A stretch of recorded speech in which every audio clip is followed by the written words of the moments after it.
this person, Nadia Kurdadzi. So she said, I've just discovered how SEO agencies hijack Reddit for their clients. And this is not necessarily something that's crazy new, but here's what they do. They find relevant subreddits. And so everyone should know now, Reddit actually drives a lot of, they're getting a lot more traffic from Google, both Reddit and Quora. And so here's what they do. They find relevant subreddits, okay? So maybe one Reddit subreddit might be on, let's say, healthy food, right? Then they post a question using this format. What's the best tool for sleeping or something? Or what's the best SaaS tool or agency for X, Y, and Z, right? After 2 to 3 days, they edit the original post, so after it gets a lot of reach, and then they add the link back to their client site. And that's how they hijack the traffic. And so that's interesting. I mean, but that's another one of these short-term hacks, right? You're better off just trying to be useful at the end of the day. Dude, I totally agree with you. You're better off trying to be useful in the long run. But hey, some of these hacks, if you're scrappy and you're just trying to do whatever to get revenue, great, use them. But just in the long run, focus on what's really going to move the needle. Because what Eric and I learned the hard way when we started out in SEO and marketing is we used to do a lot of these hacks that would provide short-term results. And we spent hours and hours, and it ended up being where we're spending 30%, then 40, 50% of our time on these short-term hacks that wouldn't last. Well, if we just focus at 30, 40, 50% of our time on long-term tactics, sure, in the short run, we wouldn't have made as much, but in the long run, we would have been much further along and made way more money. Yep. The impact of Google search leak for businesses. And Neil and I pre-show were just talking about, you know what? We're going to talk about the 10% of things that were maybe a little newer or different here, not the 90% of things that other people know. So that way, you could get maximum value from this. And I actually wrote a tweet about 2 hours ago on where I think we can start. But Neil, do you want to give some context on what this Google search leak is? I mean, to me, they had this Google API documentation and it was sitting on GitHub or something and someone caught it. And then this guy, I forgot what his name is, starts with an E, but then he went to Rand Fishkin and then Rand Fishkin did an expose along with iPullRank, which is Michael King, very skilled technical SEO. And this got bigger and bigger, more and more people are talking about it. And, look, there's 90% of things that are in here. It's kind of, we knew this already and it confirms what the SEO community has always thought to be true. Like domain authority matters, right? Like clicks matter, right? Click-through rates when someone's searching matters, yes. And they're looking at browser data as well. And they're using a lot of things that a lot of people and a lot of marketers assume, but Google didn't talk much about. And even Google did release a statement saying that, what was it called? They said the document leaks lacks context, or the document lacks context. That's such Google language. Yeah. When they come to these, it's like lacks context, or, I wouldn't put too much weight on something that might be out of date, stuff like that. But it's Google. They got to protect their business. And it's funny too, because I got someone who hit me up. Okay. No joke. They hit me up and they're just like, look, I got this thing that controls rankings. I was like, okay. And they're just like, we can manufacture clicks. So it acts like that people are clicking your website. I'm like, this is nothing new. There's a lot of tools that have been doing this for years. You know about some of them. You can end up buying the clicks. All this stuff is really short-sighted. You want to get the best click-through rate? Optimize your title tag and meta description. You want to get the most people sticking on your site? Optimize user experience and delight people so that they want to stick around and build a brand, right? These are things that help you with SEO, but instead the real problem is when you look at the stuff that Rand broke down or Michael King broke down, it's great information, but a lot of people are trying to focus on hacking the system instead of focusing on adding value and doing what's best for users. So here are a couple things that's worth calling. And by the way, Neil and I have tried the shortcuts in the very beginning of our SEO careers, and we're here to tell you that stuff doesn't work for the long term. Nor, by the way, it teaches you to think short term.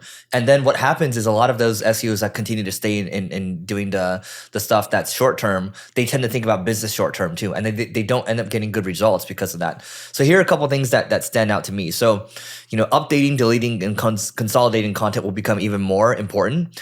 And so now that we know that irregularly updated content has the lowest storage priority for Google, meaning that it's stored on physical hard drives, it must be a priority in your content workflow, right? So you got to update, delete, or consolidate. But doing the worst is basically that's the worst is to do nothing, right? The second thing I'll call out here is that I believe that creating an internal quality score tool to automatically prune content will become a thing, right? Some people are doing this already, but just think about it this way.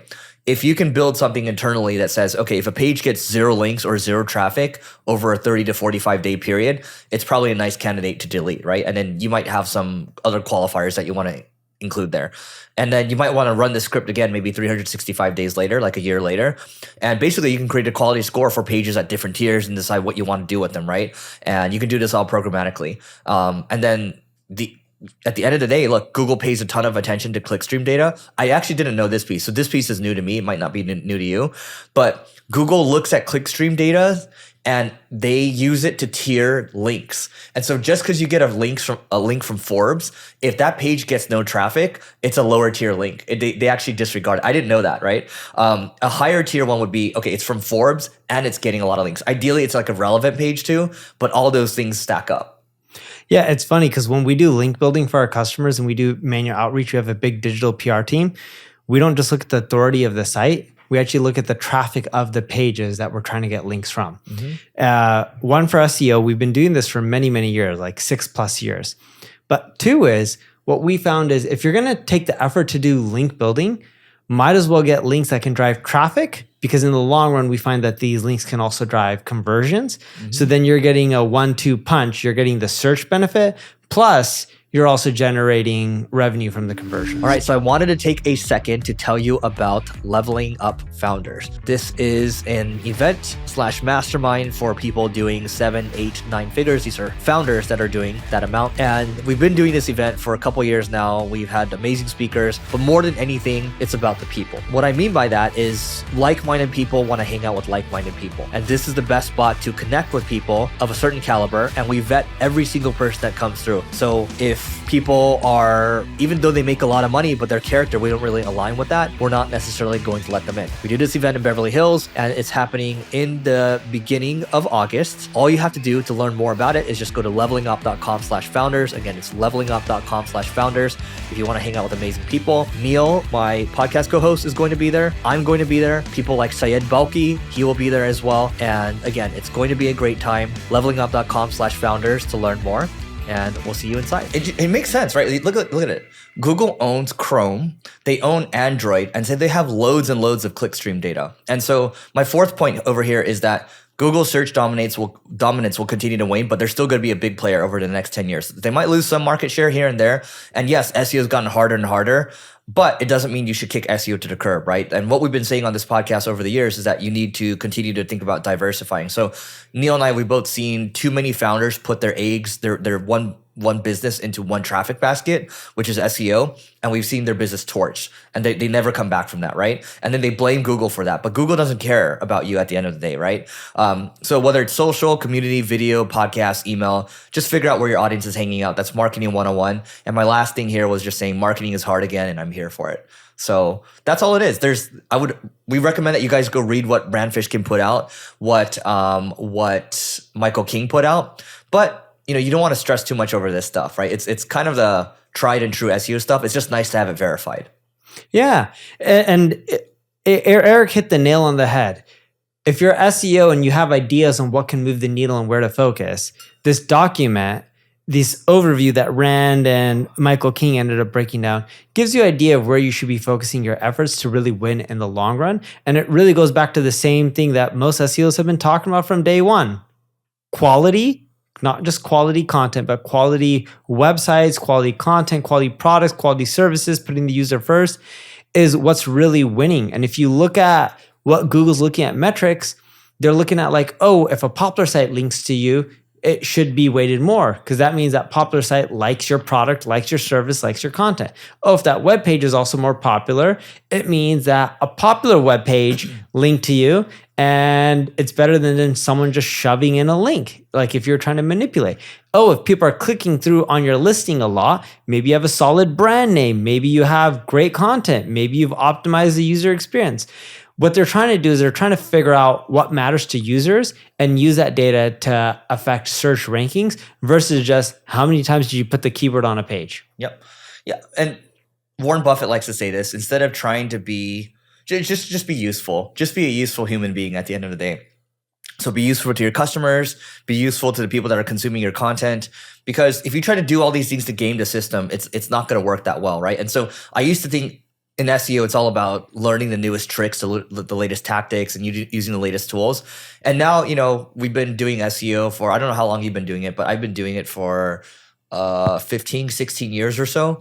And at this point, I'm just like, no, just be useful and everything else will be fine. All right, everyone, quick message from the Agency Owners Association. So this is the peer group for agency owners that Neil and I both put together. This is for people that are doing 6 figures, 7 figures, 8 figures, even 9 figures as well. And we're all here to help you grow your agency faster. In this group, we share leads, we share learnings with each other. It's a community where people can ask questions, their most burning questions, personally, professionally. We'll share templates, reports, things like that. We're constantly adding more value to the group. I will tell you that the price is continuing to increase. The good news is that there's no long-term commitment. So you can just learn more by going to marketingschool.io/agency. Once again, that's marketingschool.io/agency to learn more. And we hope to see you inside. This guy, Gail Breton, he has a podcast called Authority Hackers, which is pretty good. I listened a couple times, but so he tweeted this: I'm floored at how bad Google is right now. So here's my most recent WTF example. I've been observing the way Rand Fishkin markets SparkToro with his zero-click content strategy. Zero-click content strategy, okay? I really like this idea, especially since Google probably uses click data to rank your site, as we saw in the recent leaks. It's not probably, it definitely uses click data to rank your site. He basically teases his content on social, and you go get it on his site if you want to, which drives brand searches. It seems to be working. Brand traffic is up for SparkToro. So you can see this graph, it's kind of just going directly up. So he's pretty much telling on social, like, check out this article that I created. If you want it, go to SparkToro and check it out. So then people are searching SparkToro, they're clicking through, and then that's jacking up the rankings for SparkToro. Which is exactly what Mr. Beast does for YouTube. He says, hey, new video is up, go watch it. So he doesn't link to it directly. And so I think Mr. Beast doesn't know it's like this, but I think he has a sense of it, and that helps with his branded and YouTube quite a bit. And so here's what Gail says. So I wanted to dig deeper to see the recent surge in traffic. And no surprise, most of the traffic surge is going to his new Google Leaks blog post. So I decided to look at what kind of keywords drive this much traffic to SparkToro. And I wasn't ready for the answer. Apparently, SparkToro ranks very highly for a navigational query to a site sharing illegal porn. It has nothing to do with the page's actual content or the people who search for or click on it. It's truly remarkable to collect so much data and make such bad use of it. No. So the brand searches matter a lot. They've always mattered. Yeah, and you've done some campaigns in the past too, Yeah, to jack up brand campaigns. The easiest strategy I found that jacks up brand campaigns is give away free tools. It beats everything else that I've tested. So you take what people are used to paying for, you create free tools, release them out there, it jacks up the brand queries, and what you'll find is your rankings just go through the roof. Yep. All right, one more on SEO here. Do you have one more on SEO? I have one more on SEO. Go for it. Okay. So Perplexity, so you know Perplexity, right? Yeah. Which I think, by the way, Google should buy. I don't know why they don't buy it. I mean, Google's AI overview kind of looks like Perplexity. I think they stole the UX. But I found Perplexity to be better than Google AI overview. Is it really better? Everyone says that. Like Heaton Shaw said that, right? And I started using Perplexity, and I was like, dude, it's just they cite things. Okay, cool. But then what? I've used it a good amount, but I haven't used it where I've searched on it like 1,000 times, right? I don't have a big enough sample set. But it's funny because Google's, at least you see the leaked reports of them potentially buying HubSpot. And I was like, why not just buy Perplexity? I think Perplexity, so they're doing 20 million right now, but I think they're valued at Google can afford this, right? Yeah. Even 2 or 3 billion, whatever. They can let's say it's $5 billion. Does it really matter for them at that size and scale? No. Multi-trillion-dollar company. Okay, so this guy, Mahir Naik, sorry, I'm butchering these names. I think Perplexity is on its way to pull off the biggest programmatic SEO play based on AI written content. I'll be watching this very closely. So what they're doing is, and you guys can see this on the screen on the first link we have here. We'll pull it up on YouTube. But basically, it's like, for example, Neil, I'm just showing Neil right now. You can see this. This is on Lex Friedman. So basically, people are going to ask these queries, and for whatever is popular, they're just going to make it a programmatic result. It's not the best content, I would say, but they're probably going to do well. I don't think this is the biggest programmatic SEO play, I think it's one programmatic SEO play. And I think this is smart for Perplexity to try. And hopefully their algorithms, their LLMs will help them optimize this content over time where it looks really good. Yeah.